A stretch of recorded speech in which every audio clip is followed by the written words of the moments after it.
Wow. Just enough time to finish my little piece of chocolate that I had in my mouth. I thought I had longer. Welcome, welcome. It is Monday. It is Monday night. It is live Q&A. We're going to answer all the questions you have and then some about anything drone related. So leave them down in the comments. We have Jason in the back room over there that's filtering through all the questions. I see already a whole lot of them here in our Slack channel. We have Ben, who's by himself behind the controls. No Ethan today. He's on his way out. And then we have Bo over there, who's going to be also looking at the comments and everything. Bye, Ethan. Drive safe. See you next week.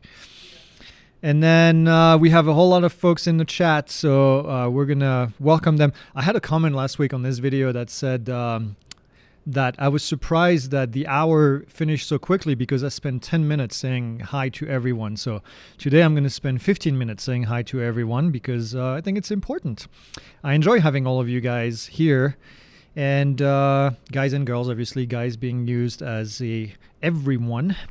So we have Crisp, Thorough Inspired, here every week. We have Joshua, Drone Shots, Curtis Warren, also here quite a bit. Virgil Kelly. We have Minot from Engineer Drone Services. We have Virgil. The Aerial Boogeyman. I think we've seen the Aerial Boogeyman before here as well. Ben Pacheco is in here. Cloud Camper. Cover and Tack. Richard.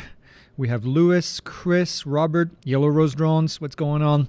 Captain Storks. Tennessee Rider, I'm guessing TN Rider. Fire Chief was here last week asking a bunch of questions. Gordon Jenkins, Dean Schaefer. Lunch is here. A little late, Lunch. It's almost dinner time. Come on, Ben. You can laugh at my joke. Thank you. Somebody's got to laugh at my dad jokes. I'm laughing. Hey, you know what? There was a French comedian that used to say, hey, it's not because I'm not paying that I can be laughing at my own jokes. I didn't have my microphone on at the time, so you wouldn't have heard me laugh if I did. I smiled for sure. Yeah. Yeah. James is here. Tom Culver, Cousin Schultz, Cousin Vinny. No, just kidding. Cousin Vinny is not here. Formerly Film Photography here quite a bit as well. Star Performer. Vic is here. Vic from Moss Photography. Tim, Ryan. Anyway, we had 15 minutes yet of welcoming everyone. Okay. All right. That's good. Well, thank you all for being here. We've had kind of a short, weird week last week, obviously, because of the 4th. We haven't done a Friday event on the community in 2 weeks now. So we'll have one this Friday, if I'm not missing on that. And then, what else has happened? The building, a quick update on the building. We finally took the whole stage down. That was quite the accomplishment. We took we took all of the insulation. You would not believe how much insulation. If you've been following, if you haven't, I'll give you a quick update. But we bought a new building, and we're hoping to move in there sometime in October. And there was a big stage in the middle of this gigantic room that's in there, and we had to take the stage apart. And this damn stage was built like a tank could fit on it easily. So it took us hours and hours and hours doing that. And then we removed some of the top of the stage and realized the whole underneath of the stage was covered in insulation. Not the roll-up insulation, but the blown-out insulation. I don't know what it's called exactly technically. But we did bags and bags and bags and bags. How many bags do you think we did? Like 50 bags, 60 bags? Yeah, because we bought, probably more than that, because we bought 40 bags and we went through that, the white bags. And then the tarps as well, there was 20 tarps as well. So yeah, I don't know, maybe like 70 or 80 bags total. Think about 55-gallon bags that we had of stuff.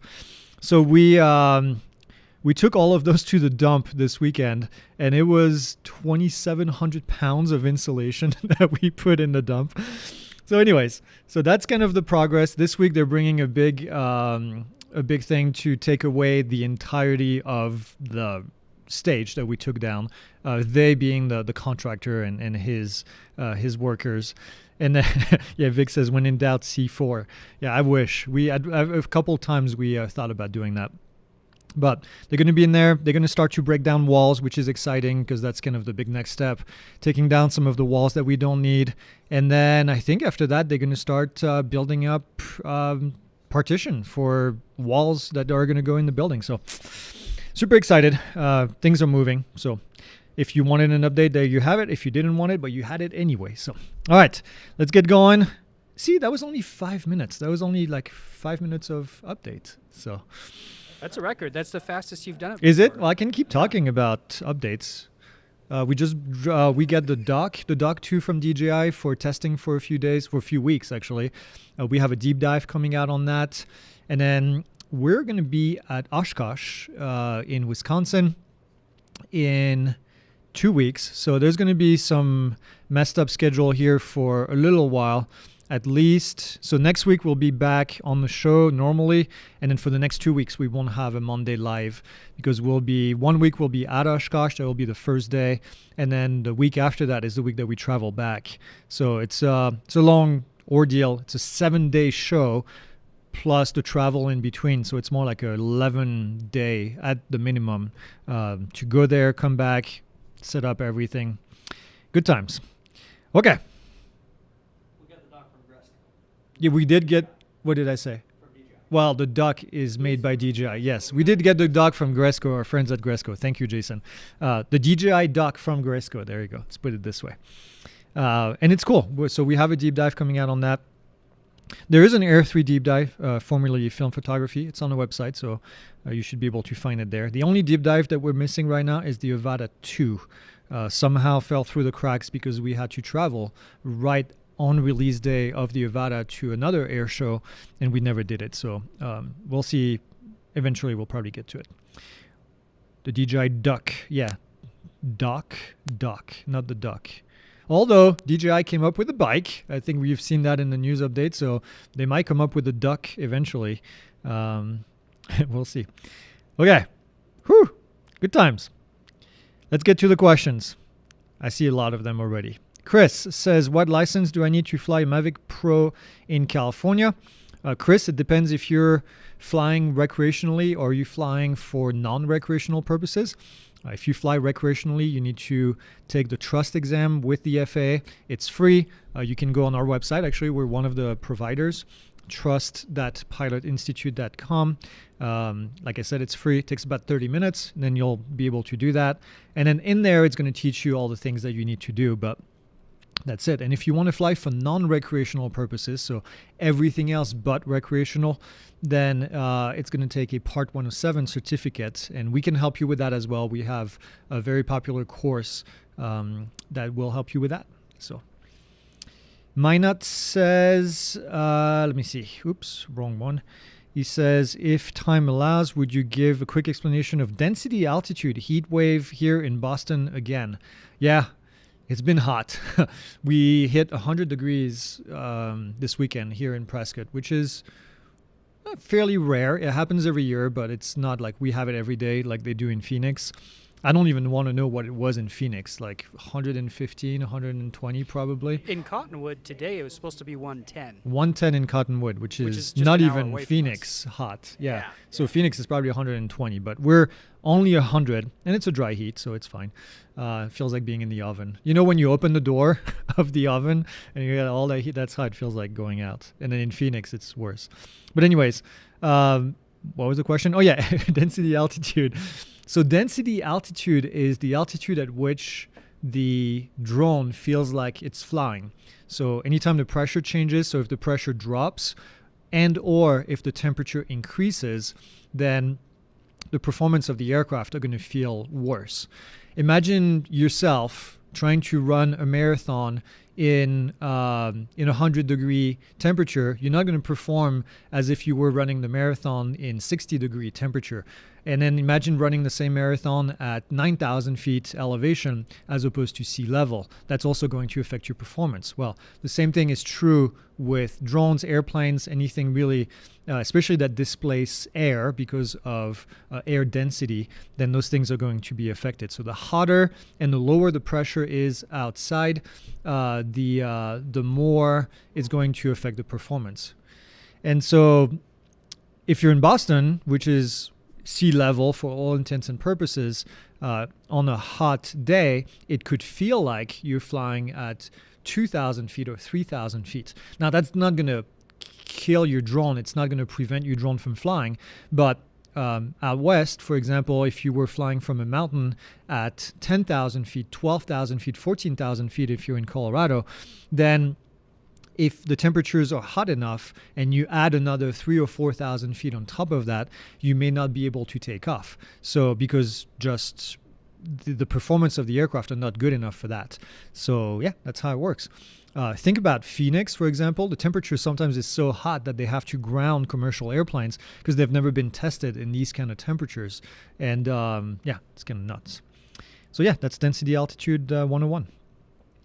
What advice can you give for those that are licensed, insured, and have a Mavic 3 Pro on starting a drone business? How does one acquire work?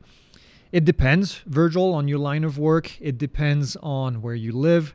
It depends on what you're trying to offer. It depends on your background, your expertise. If you're starting from scratch, let's say that you wanted to get into mapping, but you've never done mapping. Obviously, you're going to have to learn about that before you can start to offer these services. Same for thermography, same for a whole lot of different things. So I would say, the advice that I give people is always go talk to who your potential customer is going to be. Try to go and meet one-on-one with them. Tell them what service you're about to offer. Why are you different from the competition? Why you think that they should hire you and not somebody else? And if it's something that's very unique that nobody's ever done with a drone, why they should be using you instead of using maybe a manual method of doing things. So there's a lot of things behind this about finding work. If you want to work for someone, if you want to start your own business, that's also a different thing. So yeah, it's not a simple yes or no answer or just a few words. There's a lot of it depends. If I get a new DJI drone before the ban, can I still fly it after the ban? Yeah, I mean, the ban is still not 100% going through. So I would say, but all the bans, the proposed bans that we've seen to date are bans that would not ban existing drones, only future drones. So I want to say that. Interesting in changing careers. What's the range of income someone can make flying drones? Again, kind of the same question as Virgil. It depends. It depends on your level of experience, on where you live. It depends on who you work for. If you work for yourself, if you work for somebody else, the type of drone you're going to fly, if you're going to collect data only with the drone, if you're going to collect data and also analyze the data, if you're going to collect footage and then edit it as well. So there's a variety of different things that you can do. The drone is only a tool in somebody's toolbox.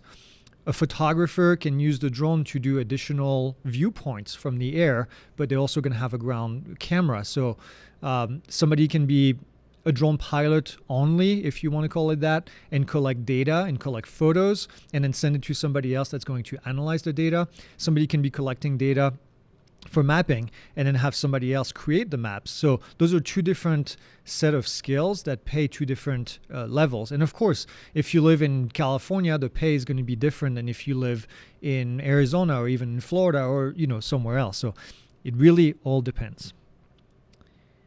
Okay. Chris Underwood says the Ohio State University has a drone policy that prohibits flying on campus. I want to get video of Ohio Stadium for personal use, but my application was denied. Opinion, not restricted airspace. So they can, if they want to, restrict access to the land that they control. So they can say no drones taking off and landing from the property. If you can find public property and fly to the stadium within the FAA regulation, then there's nothing they can do because they don't control the airspace. They only control the land. Okay? I want to make that clear. And that's true of not just Ohio State University. It's true of really any municipalities out there, anyone they cannot control airspace. Only the FAA can. When you register the drone, does it fall under Part 107 if recreational use only? So registration can either be done on, this is a trick question. So registration is registration. In the eyes of the FAA, there's really not a registration for recreational pilots and one for Part 107. It's registering a drone. But There are slightly different rules depending if you're a recreational pilot or a Part 107.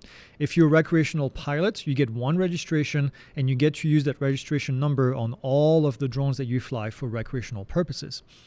If you're under Part 107, every drone has to be registered individually. So that's where the trick is. But as far as registration, it's the same thing. So as such, on the FAA website, which is the FAA Drone Zone, they created two different portals, two different sides, one for Part 107 pilots and one for recreational pilots. So make sure you pick the right one. I see Jillian from the community in the chat. Welcome, Jillian. If you don't know Jillian, go to the community.pilotinstitute.com, and then you'll see 20-some thousand other people in there that talk about drones and airplanes all day long. Gordon Jenkins says, which current drone can be converted with the use of available prop guards to be used as a Category 1?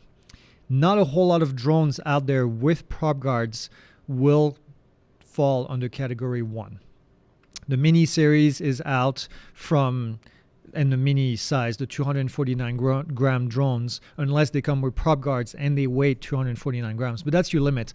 That's what takes a drone out of Category 1, is when you add the prop guards, it puts it over the maximum weight. Richard says, is the original DJI Mavic Mini exempt from remote ID if used only for recreational purposes? So if you have a drone that is less than 249 grams on takeoff, then it does not need remote ID if it is flown for recreational purposes. So that's true of the Mavic Mini, as long as you don't add any additional equipment on it. The Mini series, Mini 1, 2, 3, and 4, all of these don't need remote ID if flown for recreational purposes. If flown under Part 107, then it adds up. Ooh, I see Godzilla discussions in the chat. Nice. We'll get back to that. My drone is already registered recreationally. That's Lunch. Lunch says, my drone is already registered recreationally. Do I need to give the FAA another $5 to register under Part 107? I don't see any way to add Part 107 to the registration. So here's the trick. If you only have one drone and you registered it under recreational, on the recreational side, it's also valid under Part 107 as long as you only have one drone. Once you start adding another one, then you'll have to keep adding on top of that. Phew. Next, in Part 107, and DJI, and have a DJI Air 3. I'm also a search and rescue volunteer.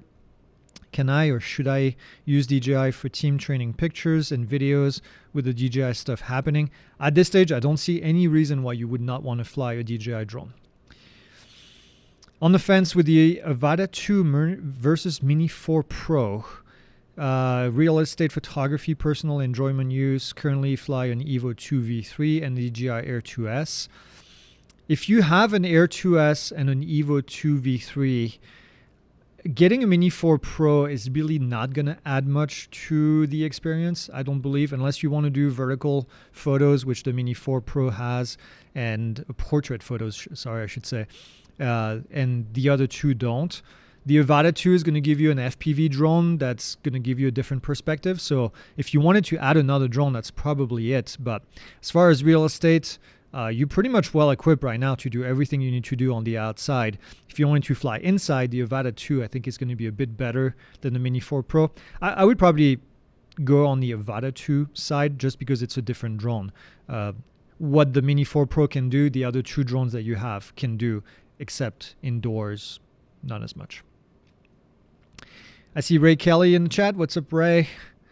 We have James Cox says, looking at Brink drone for public safety, any opinion, experience with them? I've flown a couple of them. Brinks has stepped up to the plate, I think, with the latest version of their drone that they have. It depends on what you're trying to do for public safety. Make sure it's within your budget. There's no secret that those Brink drones are going to be pretty expensive. Make sure that you can compare them to something else and see what works best. Try them. I mean, have a demo and have them and make sure that you can fly the actual drone and make sure that it's going to work as far as training, as far as experience with your team and everything else. But other than that, yeah, that's what I'm going to say. Kumar Khan says, I want to buy and register my first drone, but not comfortable to register on the FAA website.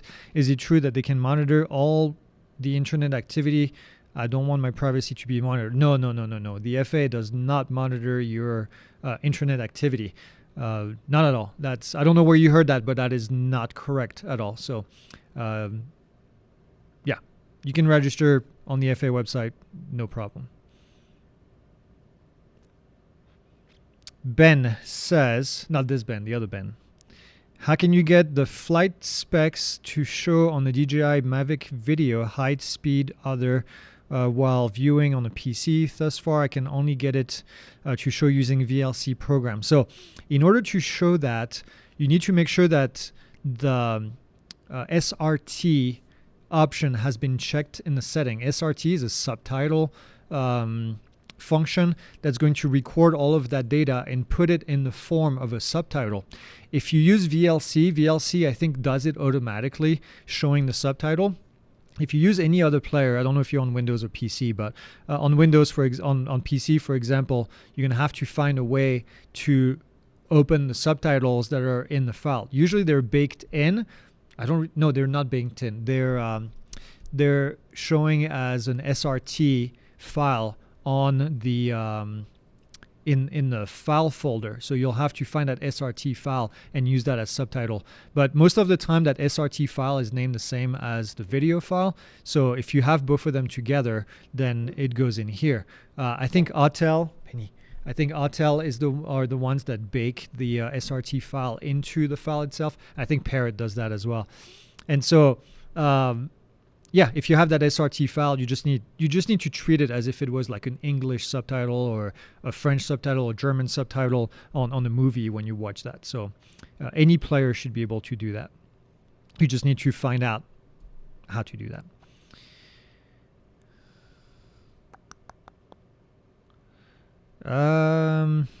The Truth Guy says, good to be here.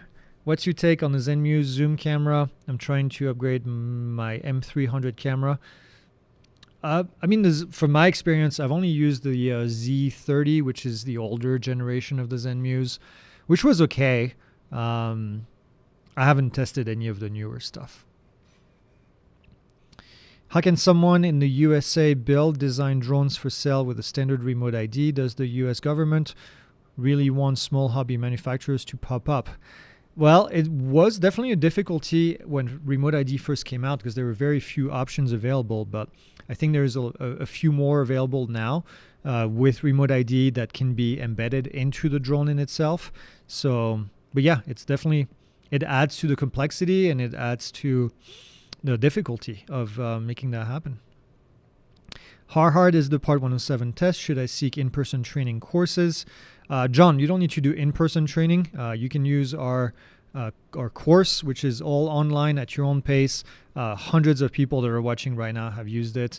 We passed 100,000 people that we've helped with the course, and more than really anyone in the country at this stage, and 99.999% pass rate. So that's how you do it. As far as how hard it is, if you don't have any experience, there is a 1 in 3 chance that you will fail because based on the data that I gathered and the data that I know the number of students that I know we've completed every year, 1 in 3 fails the exam if they self-study. So that's the bottom line. So it's a 33% chance of failing if you self-study. It's a 99.99% chance if you use a course, including ours. So that's what I'm going to say.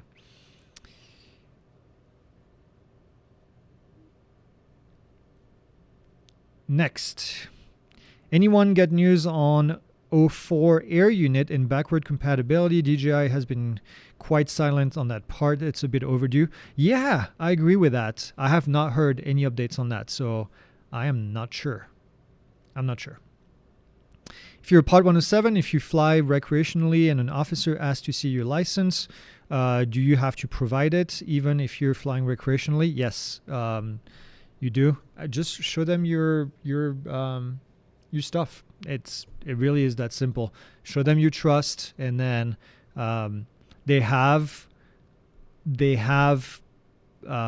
contact that they can talk to at the FAA. I don't know why I'm having a brain fart right now. I can't remember what the name of the agents are, but leap agents. So leap agents are going to help law enforcement to figure out the rules and everything. But yes. Whew, next. I'm planning to start a drone club at my high school, and I will teach people how to fly. If I have the student as the operator and I'm the RPIC, will it have to be a Part 107 mission? Yes. At a high school, yes, at the moment, until the FAA changes those rules, which they're supposed to do based on the Reauthorization Act of 2024. So, but yeah, in the meantime, they would have to be Part 107 missions. I live in Virginia, about 10 miles from DC. I wasn't aware that DC has a FRZ or freeze that extends 30 miles in diameter, including my home. I called the FAA and they said, get Part 107 license. What are the chances to get a waiver for the DC freeze? The DC freeze is nearly impossible to fly in unless you have a really good reason. And there's two different layers. There's a 15 mile and a 30 mile. The 30 mile you can actually fly in. You can. You have to go and type in Google DC FRZ UAS, and then there's going to be information that pops up. But yeah, you are able to fly from 15 to 30 with some restrictions, but inside the 15 you cannot. So flying inside the 15 ain't going to happen unless you have a really good reason to do so and some sponsors that are going to help you. I think Vic might have answered that question because I know Vic flew in there. I know it was a while back. Okay, next question. How can I add a designed building to be developed into a 3D model created with data captured with drone mapping? Do you know of an app that does this? Or combination of apps? Ooh, that is a better question for Jared, who's not in the chat today. I'll tell you what, Leonardo, send us an email, contact@Pilot Institute, and then we'll be able to help you with that, because I want to send that to Jared because I don't want to say anything dumb. But can I add a design building to be developed into a 3D model? I mean, it depends on the CAD platform that you're using, right? Blender would probably. Yeah, Blender will do that. I know, actually, I use SketchUp, and I know SketchUp has the ability to add. Yeah, you should be able to do all that in any CAD software, quite frankly. I don't even think I need Jared on that one. Yeah, Jared is on vacation. Who approved that? Anyways, yeah, any CAD software, you should be able to do it. Sorry.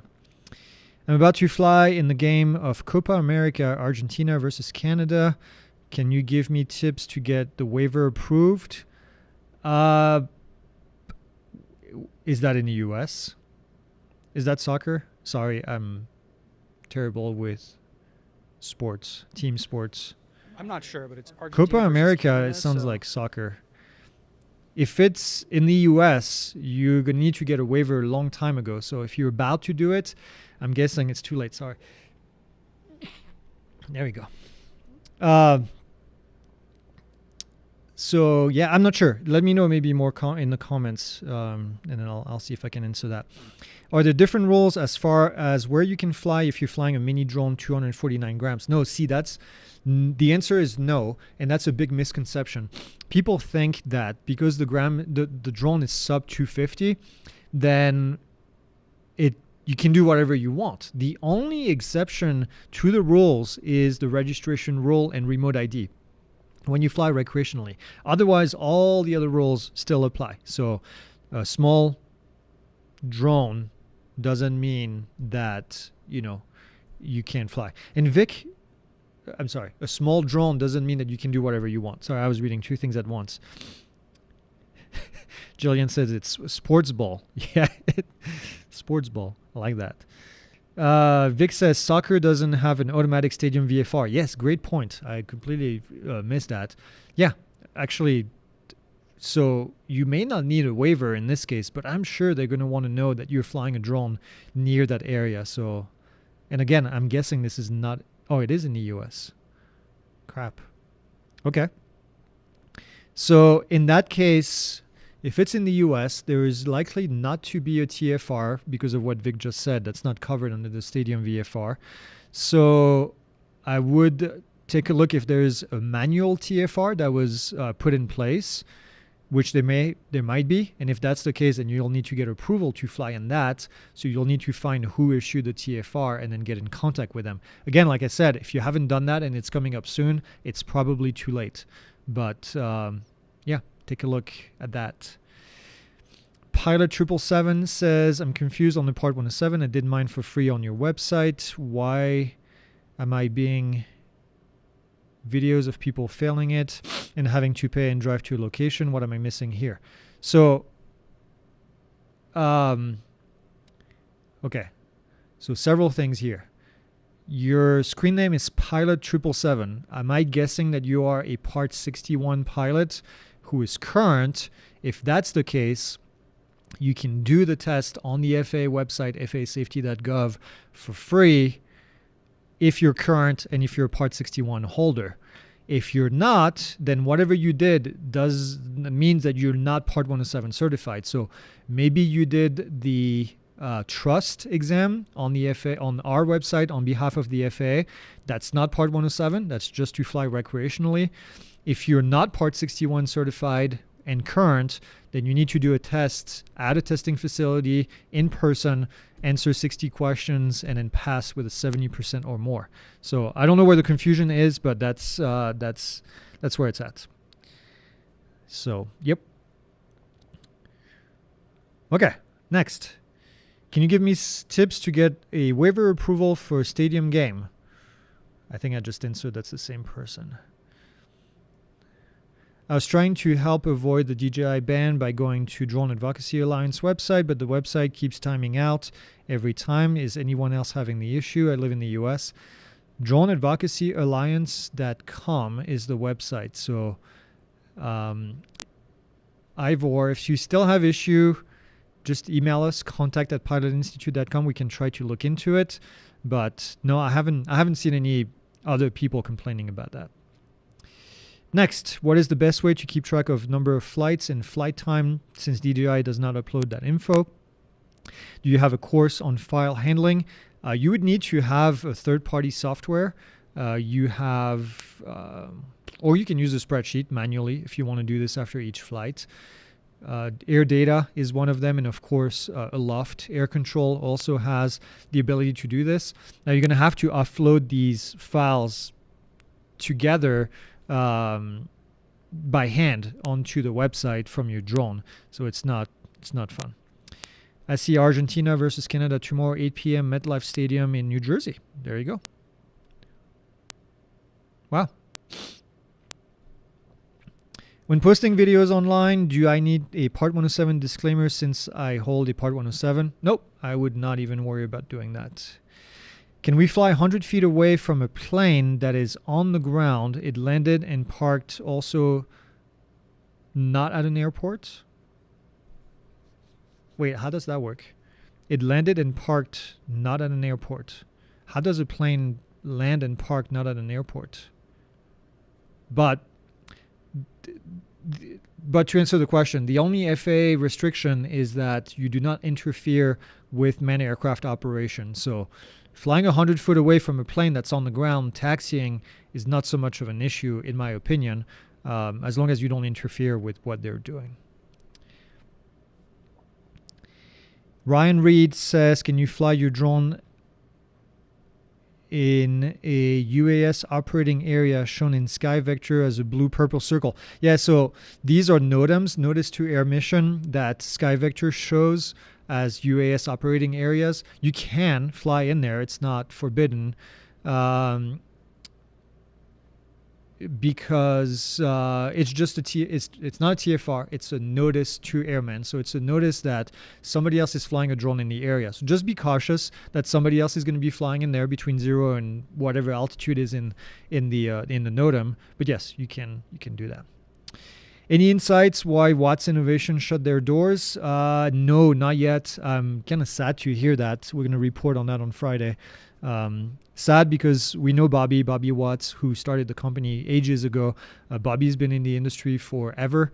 A great guy. He has a great team as well. So I'm sad to hear that they're doing this, but at the same time, the notice that they put on their website was very positive, saying that they were transitioning to something else. So we don't know what that is yet. I don't know when they're going to be able to share this. And it sucks because they were creating, we often talk about U.S. drone manufacturers, and Watts Innovations was a U.S. drone manufacturers, and we often say that they don't produce drones that are available for consumers, and Watts was creating consumer drones, but for the higher end population. Think about of a larger multi-rotor and 6 motors and octocopter that carry heavy lift. And I don't think Kenji is in the chat, but Kenji used their drones for a long time, Kenji Sugihara, and just beautiful machines, just not the kind of stuff that we see every day with the Mavic and all of that. So they were one of the successful and great manufacturers of U.S. drones, just not something that we get to talk a whole lot about. So, yep, it sucks. What are your thoughts on the Specta Mini? Specta Mini? Wait, there's a Mini now? I haven't heard of it. Maybe you're talking about the Specta Air, which is an Air 3 copy. We have one in the office, flies like a DJI, looks like a DJI. Squawks like a DJI. Haha. Come on, Ben. For all intents and purposes, it is a DJI drone. It just doesn't have the DJI sticker on it. So if you buy a bunch of stickers and put them on top, then it's a DJI drone. The beauty of it, if you want, is that it's not made in China, and if DJI drones are banned, then that's going to be available for us to purchase. So that's why I'm not super duper worried about the DJI proposed bans, because there's going to be a way around. Okay, just watch that. There's going to be a way around. So we'll have to look in to see if there is a Mini, because if there is one, we're going to get it, right? So they announced a Mini today or yesterday. Yeah, see, I haven't been on social media all day because I've been running like a chicken with my head cut off. Let's get it. Interesting. Okay. Ha. Does it smell like a DJI? It does a little bit. The plastic, we put it to the test. Not just kidding. Huh. Cool. Well, I didn't know that. I learned something. Thank you. We'll take a look. We've been on prep planning for Oshkosh, so it's all over. Cool. Okay. Well, now they're getting into the Mini. We still don't know who's behind Specta, by the way. I've heard some rumors, some good, some not as good. So I don't know. Eventually, I'm sure we'll find out. But yeah. Jillian from the community says, "Is that chocolate on camera?" It's chocolate on my desk, I can tell you that. Stressful day in the office. Well, I needed a little pick-me-up right before getting on camera. So yes, I did a little bit of chocolate. I didn't think it was in the shot, but... Okay, how about now? How about now? A little bit to the left. There you go. A little bit more. And a little bit more. There you go. Okay, yep, you're good. Yep, no more chocolate on camera. There's only two square. I can't spare a square. That's a Seinfeld joke, Ben. Wait, you moved it. It's back in shot. Better. Okay. Debonair Drones says, "I'm thinking about getting the DJI RC remote with my next drone. Is it worth the extra cost?" Yes. I would 100% say yes. These remotes are awesome. I think they're so much easier to use than plugging in your phone. If it's in the budget, 100% go with one of these remotes. I found a crumble store. I saw crumble in the corner of my eye. I found a crumble store near me. Pure evil. I agree. Yep. Okay. What's part 91? My SAR coordinator said he's going to try and see if the department will let me get certified to fly one of theirs. So I watched your free course and mentions part 91. So how do you explain part 91? So part 107 is the set of rules that the FAA has created for drone operators. Part 91 are the operating rules for manned aircraft. Under COA operation, Certificate of Authorization from the FAA, some public safety agencies can operate using Part 91 or under Part 91 rules. So it shifts away from Part 107. But yeah, Part 91 is what I use before flying drones. When I fly my aircraft, I follow Part 91 rules. So yeah. Quattro says, an app for help on the test. Have questions on the density altitude with a chart, but Pilot Institute, no, the test does not have this type of question. And that's why you don't use outside apps, because they don't know what they're talking about. Now, the FAA doesn't have questions on density altitude in the FAA exam, not with charts at the very least, with calculation. So they might ask you how density altitude affects your flight, but there is no calculation of density altitude using charts in the Part 107 exam. In the private pilot exam, yes, there is. And that's where those questions are coming from. So it's pretty typical, sadly. I don't know why now. Part 107 started in 2006. What is it, 8 years now? What am I saying? 2016? Sorry. 2016. We're 8 years in, and we can still find quizzes and questions that have nothing to do with this. And people online pretending that they're teaching this and don't even know what's on the exam. 8 years in. That just blows my mind. So anyway, sorry, getting off my soapbox. Are most agricultural drones under 55 pounds with the onboard chemical used to spray? No, they're actually over 55 pounds. Not that I am in the industry, just curious. So most of those agricultural drones are going to be flying with a waiver to fly over 55 pounds. Yeah. What is the chances of DJI will be completely banned? And if it does it mean all DJI drones owner, their drone will go brick in the US? Okay. The chance, I can't put a chance number on this. It's still fairly low at this stage that these bans go in effect. And as far as if the current proposed bans go into effect, then your current drones would not be affected. That's the way they are written at the very least. What VHF should I monitor? 121.5 had a low aircraft flying, 300 AGL about a mile away from my drone in uncontrolled airspace, no ADS-B. What about class Golf? Tough one.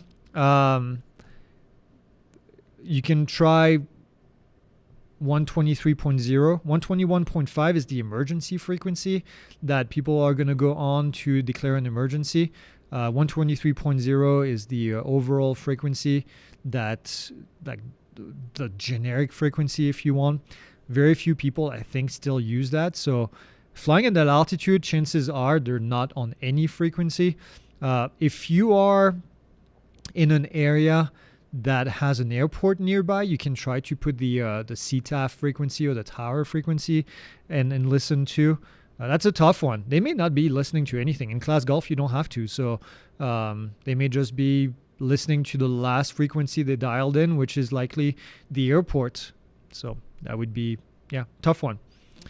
Is the test booklet available before you take the test? It would be nice to be familiar with it before the test. Yeah, absolutely. Steve, if you're in our course, we show you how to download the booklet. It's available on the FAA website for free. It's the same test as the one for private pilots and Part 107. So yeah, I mean and what that booklet is going to show you, it's not going to show you questions. It's just going to show you figures. So it may not mean very much to you unless you know what the content is going to be about. And not every single figure in there is going to be on the test. So this is why you spend a little bit of money and get a course to help you. If it's ours, fine. If it's somebody else, fine. Just get help to go through this training. I wanted to add something on that. Our course for example, is $159. If you fail, we'll give you your money back on the $159, and we'll pay for your retake, $175 that you pay the testing sites. If you do this on your own and you fail, you just wasted $175. Then you're probably going to take somebody else's course, which is going to cost you $159, and then you'll have to spend another $175 to take the test. So the risk is very low to take the course, not only to get educated, but from a safety perspective, you've got it covered. We'll make sure that you pass the exam. Next, I'm in the 107 class now. I want to get into SAR as a volunteer. What DJI should I purchase for training? Eventually, I would like to invest in the Mavic 3T. Yes, I mean, the Mavic 3T is definitely the end goal. If you want something small to get started, just get a Mini. Get a Mini 2, Mini 3, Mini 4, and then just use that. What is the best US substitute? Should a band go through? It depends. It depends on what you want to do. Excuse me. If you want to find a Mavic, an Air, or a Mini, there is currently no US manufacturer that I know of that creates these drones, so there's no replacement. If you want to get a thermal drone, then you're going to spend 3 or 4 times more by getting a Skydio drone, or you're going to get you could get a paired drone that's a little bit cheaper. But yeah, it depends. It depends on what you want to do. But not every drone that DJI makes has a substitute available by a US manufacturer. I hope that makes sense. Greg, question. Yeah. Ben. You were an instructor and a professor. Were you ever a substitute? No, I was never a sub. Why? You didn't have to take the abuse from students being the substitute? No, well, I never taught at the high school level. I always taught at universities. Yeah. Universities don't use subs. So I was, it's called an adjunct professor. So adjunct professor is somebody who's not full-time, who's doing this semester by semester. So I was an adjunct professor for several years because I had a full-time job. So I taught as a university as an adjunct professor. So there's different levels of professorship in the university level. Adjunct professor is a part-time professor, and then you have I'm not going to remember them. You have an assistant professor, which is the first level. Then you have an associate professor, and then you have full professorship, which is actually pretty difficult to get to. Usually tenured people are full professorship. But when I taught at the university full-time, I was an assistant professor, which is the first layer, and then I was a program chair, which just means you're in charge of a program. But no, I was never a sub. Sub is just not something you use in the university environment. So what did you do when you had substitute teachers? Were you a good kid, or did you... I don't know that we had... I don't know. I don't remember. It was too long ago. And I was in France, too, which I don't even remember how they did that. You were probably good. People don't get sick in France. Oh, I was a good student, for sure. I was a good student, mostly. I was a good student. Okay. Next. Where are we at? So from what I hear, we are allowed to fly over property. However, we cannot lift off and land on the property without consent from the owner. What about private property? Yeah, same thing. I mean, you cannot take off and land from property that you don't own, which makes sense. As far as flying over somebody's property, yes, just do it with respect, aka don't go flying over somebody's yard when they're in the pool and just hovering there. Transit through a property is fine. Just don't hover and look into people's property. I think it's just common sense. Don't do something that you wouldn't want other people to do to you. And I'm sure that's not what you're asking, but I'm just in general. Are you aware of any upcoming proposed changes for Part 107 regulation? Nope, there is none at the moment because it's not in the FAA Reauthorization Act, which is where it would be. So for the next 5 years, we're good with Part 107. Now, there might be a few changes here and there as far as beyond visual line of sight. We don't know yet if that's going to fall under Part 107 or if it's going to fall under a new part. I see somebody asking about Part 108. I'm still not sold on Part 108. I cannot for the life of me remember of any part in 14 CFR 14, the Title 14 of the Code of Federal Regulation, that is an even number. I think there's part 72, maybe. There's a couple, but I can name you 100 parts: part 61, 91, 107, 121, 123, 115, 119, part 23, part 21. Actually, part 48 is registration for drones. That's one that has an 8. Part 47 is another one. So that's it. There's only one that I can name that is an even number. So I don't know about part 107, part 108. I think it's going to be part 109. Yeah, that's why I said part 48. Yeah. Part 137 is another one. So anyway, I think it's going to be part 109. I hope I'm right.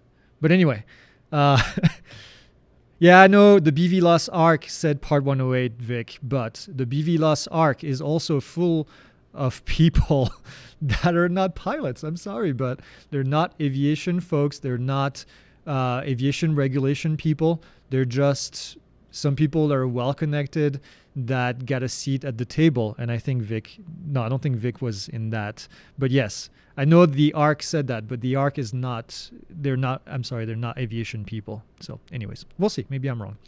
But part 108 might be, or part 109 might be where the regulation lives for beyond visual line of sight. We'll see. Next.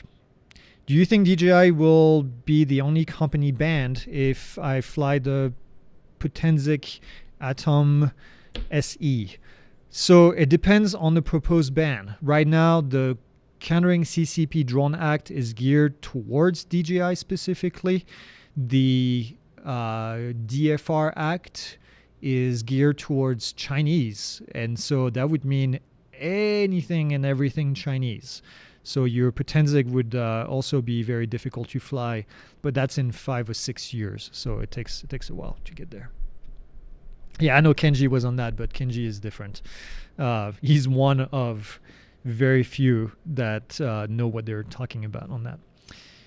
And our friend, oh no. I'll get back to that when I don't have a brain fart.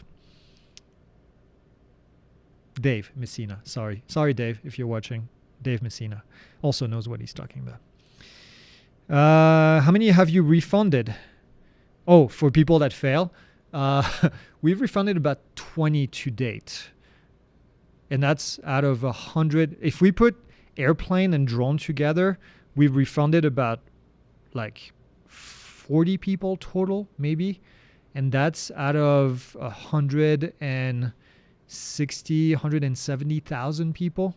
So it's not a whole lot. Are there currently any BVLOS waiver for FPV that you know of? And if so, is there any info you can give on it? Yeah, I mean, there are absolutely FPV and BVLOS. I think maybe you're talking about doing FPV without a visual observer. Maybe that's the question.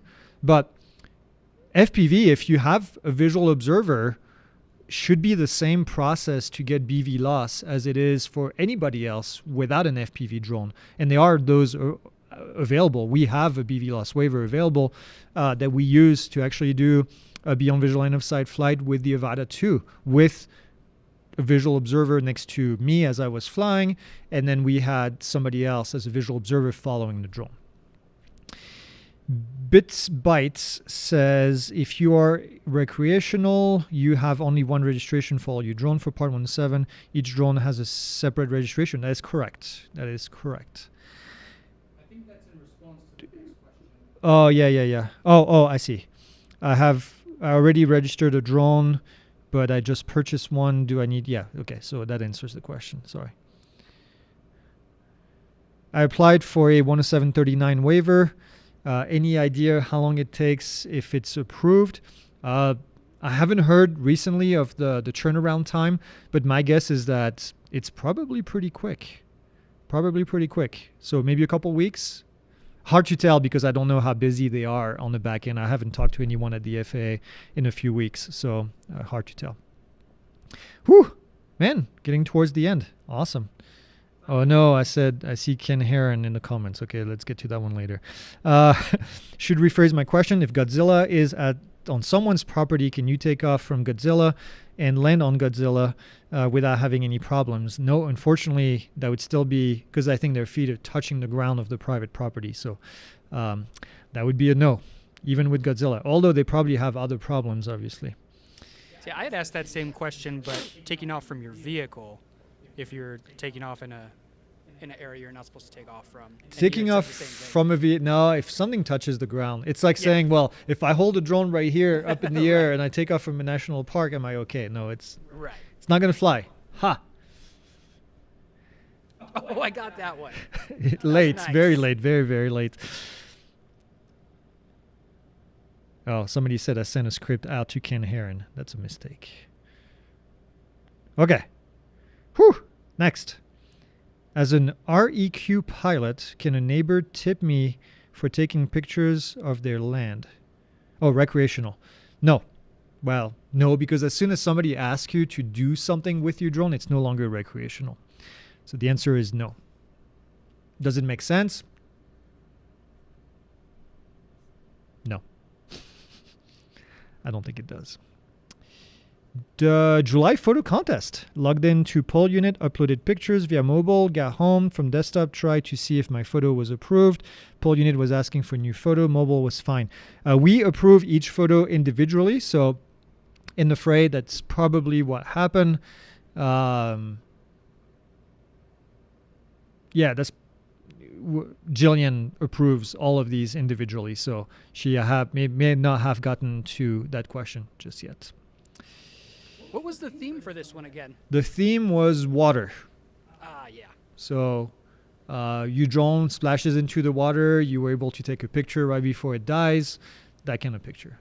Can it be underwater? Can you take an underwater picture? You can try. If someone takes an underwater picture, they got my vote. If that's true. The splash right before hitting the water. And if there's a fish in the picture? If there's a fish in the picture, I'm going to vote for it twice. Oh, the comments are going wild. Somebody says, I'm surprised XJet is not here. I don't think XJet really likes us, or me, personally. Which is fine. That surprises me. You're a pretty likable guy. But he doesn't really like me. It's okay. I don't need everybody to like me. I like you, Greg. Oh, thank you, Ben. I've realized one thing doing this. I never thought I would be visible to so many people. And you just can't please everyone. It's okay. And it's okay for people to not like me. I don't have a problem with that. Hey, Vic. Okay. Jillian says, I haven't seen any underwater pictures yet. So how about an underwater drone? Does not qualify, unfortunately. Does not qualify.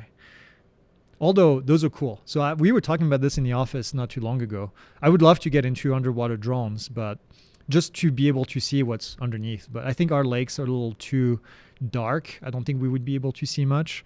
But we did get to fly a couple of them in Texas one year. There was a bunch of underwater drones. 2 years in a row we did that. They still call it flying, by the way. You fly the underwater drones. Very difficult for some of them to figure out where you are in space, because when you fly a drone, if you let go of the control, even in FPV, eventually gravity is going to do its thing. In the water, it doesn't work the same way. So it's often difficult to find exactly in which axis you're actually moving. And there was one of them that we flew underwater that was really stable. That was in Texas as well, in one of the big tank, and that was pretty enjoyable. The other ones were just really difficult to fly around. So, yep, that's it. Okay, woo! Is it time? Two more questions. Or have you considered speaking with senators to help educate on true drone usage and low cybersecurity risk imposed by recreational user? Yes, we do have a call to our local senator here in Arizona. Talking to senators, usually they only talk to you if you're in their district. So I hope they take me up on the offer. We do have a big opening of our new building eventually coming up. I will invite the senators to come and see what we do.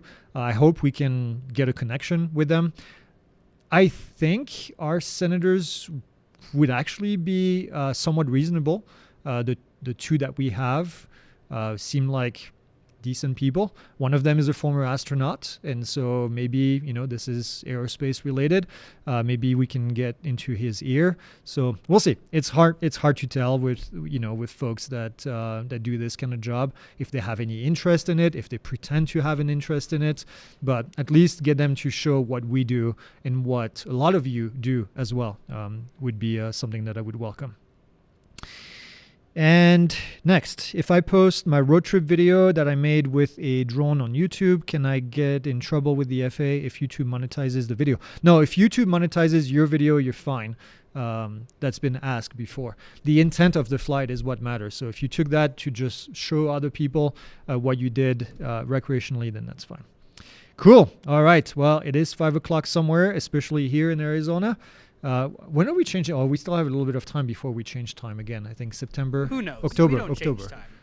Well, we just don't have to change change time the when posting everybody time else of changes the time. live. So, but yeah, next week we'll have one more week of answering you questions. Then we'll take 2 weeks off because we'll be on the road, and then we'll come back after that. This Friday, join us in the community. If you haven't been in the community, and if you are one of our students, it is free. Community.pilotinstitute.com. We have like 20,000 some people in the community already, growing every single day. And yeah, formerly film photography say, I love Greg chat in French. I got to watch with my time kettle. I don't know what a time kettle is, but yeah. I think it's something that deciphers language and it translates it to Oh, English. okay. I believe. Yeah, it was fun. This is the first time that I did an interview in French, which I don't speak a whole lot of French anymore. Obviously, some of you know I grew up in France. That's my native language. But I talk to my parents in French because they don't speak English. But otherwise, I don't get a chance to practice. So my French is a little bit rusty. But it was fun to talk to this French YouTuber about what's going on in the U.S. with the DJI ban. He made the whole trip actually from California to come here to talk to us. So it was fun. It was fun. Okay, all right, we are going to change it. We're going to end it. Sorry, I see change here. Arizona does not change time. That's correct. And then we'll see you on Friday morning for news update, and we'll see you on Friday evening for the community chat with Jillian from the community. And then otherwise, we'll see you next week for more questions. Thanks for watching, as always, and we'll see you next time.